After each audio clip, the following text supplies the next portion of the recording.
जीवन में सबसे प्यारी जगह जो है ना, जहां से भगवान की प्राप्ति हो सकती है, तो वो गृहस्थ है, वो घर है। घर एक मंदिर है।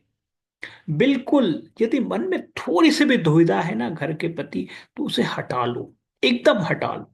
संसार में सबसे प्यारी चीज जो मेरे कृष्ण मेरे गोविंद ने बनाया है ना, वो घर बनाया है। इसीलिए हम सबका जन्म जो होता है, माँ की कोख से होता है। हम आसमान से नहीं टपकते।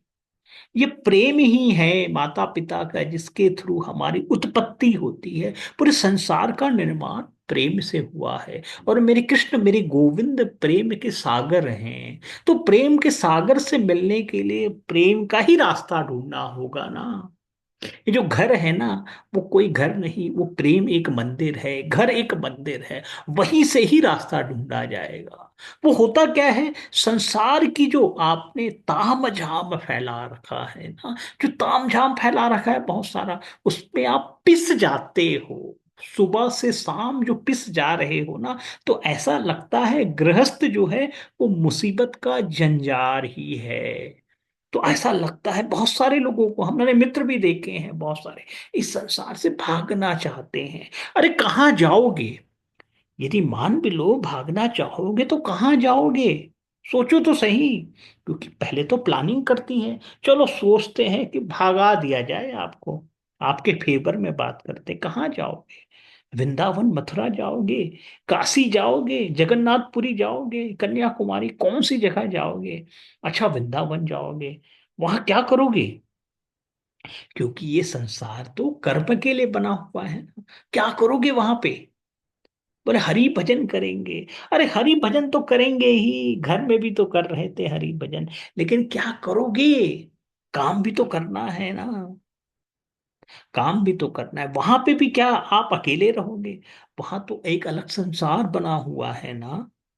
वहां पे जितने भी ऋषि संत मिलेंगे, सब एक दूसरे के साथी तो है ना। सब भाई बंधु हैं, एक दूसरे को गुरु भाई कहते हैं वहां पे। और यहाँ अपने भाई को छोड़ के वहां गुरु भाई मिल रहे हैं। तो क्या सोच रहा है जीवन आसान हो जाएगा? नहीं भाई। वहां बहुत परंपरा चलती है। सुबह 4 बजे उठते हैं, 3 बजे उठते हैं, बहुत मेहनत करते हैं संत भारत के। सुबह 3 से 4 बजे उठ रहे हैं। जितनी गृहस्थी का काम है वहां कर रहे हैं, झाड़ू लगा रहे हैं, लिपा पोती कर रहे हैं, फूल की व्यवस्था कर रहे हैं। चारों प्रकार का संसार ही तो फैला हुआ है। उसी एक ऋषि संत का नाम बोलो जहां संसार ना फैला हो।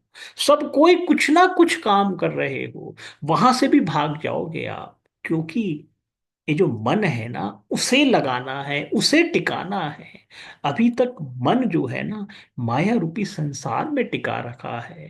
काम तो करना है। ये देखिए जो काम है, कर्म क्षेत्र है कुरुक्षेत्र, धर्म क्षेत्र है कुरुक्षेत्र। इससे कोई नहीं भाग सकता भैया, कोई नहीं भाग सकता। आप बहुत सौभाग्यशाली हो यदि आपके माता पिता मिले हैं। बहुत सौभाग्यशाली हो यदि आपकी धर्म पत्नी है। बहुत सौभाग्यशाली हो यदि आपकी संतान है। बस उसी में अपने ईश्वरी तत्व को खोजना शुरू करो। बहुत आनंद आएगा। अब बोले ईश्वरी तत्व को कैसे ढूंढे?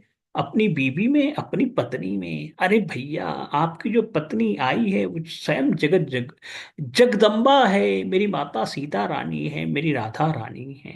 वो सबका काम करती है, घर के सारे काम करती है। खाना बनाती है, सास ससुर का ध्यान रखती है। यदि कुछ गलती हो जाती है तो उसे क्षमा करने की हिम्मत किया करो। क्षमा करने की हिम्मत किया करो। परिवार भी बहुत अच्छे से चलेगा। और आपको वही राधा कृष्ण की दर्शन वहीं हो जाएंगे। इधर उधर भागने की जरूरत नहीं होगी। यदि यदि संतान है आपके, भगवान ने संतान दिया है, वही कृष्ण मेरे गोविंद है। मान के चलिए। वो थोड़ा जिद्दी जरूर होगा, समझ लीजिए, जिद्दी जरूर होगा, नटखट होगा। यही तो परीक्षा है भैया आपकी। और संसार में धन कमाना, धन तो कमाना ही होगा। अपने स्किल को पहचानिए। भागता कहाँ से है आप? धन से। धन नहीं है, सोचते इधर उधर से फ्री में मिल जाए। ना बाबा ना। फ्री की कोई भी चीजों को ग्रहण मत किया करो। न करप्शन बेईमानी एक पुन मत किया करो। ये सब चीजें केवल नर्क का रास्ता ढूंढती है। जिस भी स्किल में है आपके पास, डॉक्टरी की है, इंजीनियरिंग की पढ़ाई की है, बिजनेस कर रहे हैं, बड़े ईमानदारी से काम करो। दो रूखा सूखा मिल जाए उसमें खुश रहो। माता पिता की सेवा करो, माता पिता के प्रति कर्तव्यों को निभाओ, उनकी बार बार सुख समृद्धि की कामना किया करो, पूछा करो क्या जरूरत है आपकी, हर चीज में उनसे पूछा करो, उनके साथ समय बिताया करो। एक गृहस्थ जो है ना, एक मंदिर ही है। यदि मंदिर कहीं जा ना सको, तीर्थों की यात्रा ना जा सको, कोई बात नहीं। श्रवण कुमार की कथा तो सुनी ही होगी ना। उसके लिए सब कुछ उसके माता पिता थे, सब कुछ उसके माता पिता। उसको मेरे कृष्ण मेरे गोविंद मिल गए। हमेशा याद रखना, ये जो गृहस्थ है, यदि आप अच्छा जीवन जी रहे हैं ना, समझ लीजिए आप एक मंदिर में हैं, समझ लीजिए आप मंदिर में हैं। कभी भूल से भी यदि मन में इससे भागने की इच्छा आए, तो मेरे कृष्ण मेरे गोविंद को याद कर लेना। मेरे कृष्ण मेरे गोविंद का जीवन ही इधर से उधर भागने का रहा है भैया। जेल में जिनका जन्म होता है, माता पिता से दूर होना पड़ता है। देवकी नंदन है लेकिन देवकी माता से दूर हुए हैं, यशोदा के पुत्र कहलाए हैं, वहां भी आ गए राक्षस लोग, वहां से भी भागे हैं। मेरे कृष्ण मेरे गोविंद ने अपना जीवन लोगों को समझाने के लिए बताया है कि परिवार से दूर रहने से कितना कष्ट होता है। फिर अपनी राधा रानी से भी दूर रहे हैं। देख लीजिए, हम तो बहुत किस्मत वाले हैं, हमारी किस्मत तो कृष्ण गोविंद से भी अच्छी है। माता पिता का सुख है, राधा रानी जैसे पत्नी मिली हुई है, और कृष्ण कन्हैया लाल जैसा संतान मिला है। फिर क्यों भागते हो भैया? अपनी दिनचर्या सुधारिए, सुबह 5 बजे उठिए, प्रभु का नाम लीजिए, दंड बैठक कीजिए, योगा कीजिए, कृष्ण गोविंद का भजन चलाइए। मन पवित्र रहेगा, सुबह का 2 घंटा सारे कार्य संपन्न होंगे। ऑफिस का काम, व्यापार का काम, सब काम में मन लगेगा, सब काम में मन लगेगा। थोड़ा थोड़े बीच बीच में कृष्णाय वासुदेवाय हरिये परमात्मने पनता क्लेश नाशाय गोविंदाय नमो नमः, कृष्णाय वासुदेवाय हरिये परमात्मने पनता क्लेश नाशाय गोविंदाय नमो नमः, ओम नमो भगवते वासुदेवाय, ओम नमो भगवते वासुदेवाय। जो भी मंत्र आपको अच्छा लगता है, बीच बीच में गुनगुना लिया करो, गाना समझ के गुनगुना लिया करो। मेरे कृष्ण मेरे गोविंद स्वीकार कर लेते हैं। जिस भी मन से दिया है आपने उनका नाम ना, कंस मामा याद है ना, वो तो मेरे कृष्ण मेरे गोविंद को कई कई सालों से याद किया करता था। देवकी का 7वां पुत्र, देवकी का 8वां पुत्र, यही कंफ्यूज रहता था, 7वां 8वां पहला दूसरा कब हो जाए। इसलिए जितने संतान थी सबको मार रहा था, लेकिन कृष्ण गोविंद को याद करता था। मन में घृणा की भावना थी, फिर भी मेरे कृष्ण मेरे गोविंद आ गए। तो सोच लीजिए, एक चंडाल, एक राक्षस कंस, उसके बुलाने से मेरे कृष्ण गोविंद आ जाते हैं। तो हम सब तो प्रेम की भावना से कृष्ण गोविंद को बुलाते हैं ना। तो हमारा घर कैसे मंदिर नहीं बनेगा भैया?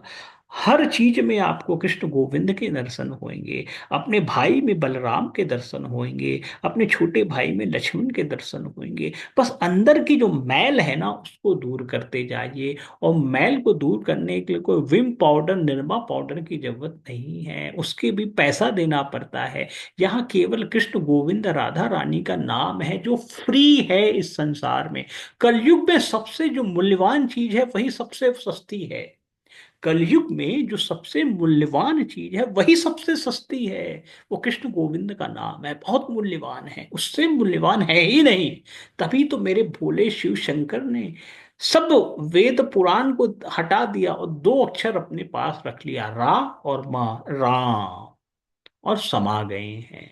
समा गए हैं वो राम, पूरी सृष्टि को संभाल रहे हैं भोले शिव शंकर, सबसे प्रसन्नचित रहते हैं भोले शिव शंकर, क्योंकि राम मिल गए हैं उनको। और हम क्या कर रहे हैं?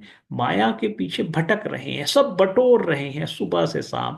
बाजू वाले ने बहुत बड़ी टीवी खरीदी, बाजू वाले ने कार खरीदा, अब हमें भी खरीदना है। बाजू वाले पुकेट, थाईलैंड, मलेशिया, गोवा की ट्रिप करके आए हैं, हमें भी जाना है। अरे भैया, जब कब तक दूसरों पे आश्रित रहोगे? अपने जीवन का लक्ष्य खुद बनाइए, अपनी इच्छा है तो पूरी करो ना भैया। दूसरों की इच्छा क्यों पूरी करते हो भैया? अपने जीवन के जो ड्राइवर है ना, खुद बनो। गृहस्थ जीवन सबसे सुंदर जीवन है, इससे बढ़िया जीवन है ही नहीं। और इसी जीवन से ही आपको मेरे कृष्ण, मेरे गोविंद के दर्शन होंगे। हर पल हर क्षण उसको याद किया करो। सुबह उठो, दिनचर्या फर्स्ट क्लास बनाओ। जीवन में राधे राधे की कृपा हर पल हर क्षण होगी। जय जय श्री कृष्णा, जय जय श्री राधे, वृंदावन धाम की जय हो, राधा रानी की जय हो।